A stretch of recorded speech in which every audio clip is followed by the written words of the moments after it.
महान पराकाष्ठतम विचित्र महाकाश यात्रातम प्रचंड प्रचंड चेष्टातम सतरे केते साहस तुम टिके अंधार छाईगले भय थरी उठे साधारण मनीष को जेउठी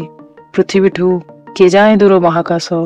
चारिआडे सुनसान किटी किटी घन अंधकार घेरी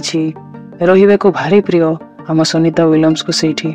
किंतु सबुथर भली नथिला सहज ए महाकाश यात्रा तांको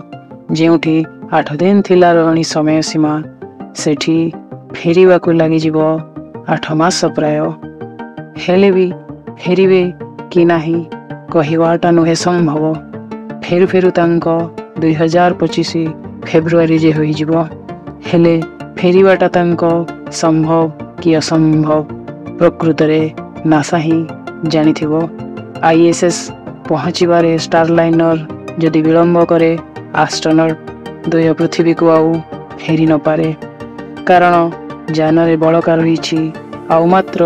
96 घंटार अम्लजान सेतिक स्टारलाइनर आईएसएस पहुँचबार जदि दिग उल्टा निए जान हेले कंपन छिनछत्र होई अजेजीवे महाकाश चारिद्वय तेणु एतिकी प्रार्थना आम ईश्वर पाखे थाऊ महाकाश चारिद्वय जिते जल्दी पृथ्वी को फेरी आसु। धन्यवाद दर्शक बंधु कविताटी जदि आपण मान को भल लगी थाए चैनल टी को लाइक शेयर सब्सक्राइब कमेंट करदेवे। जय साई राम। बहुत बहुत धन्यवाद देखि रही।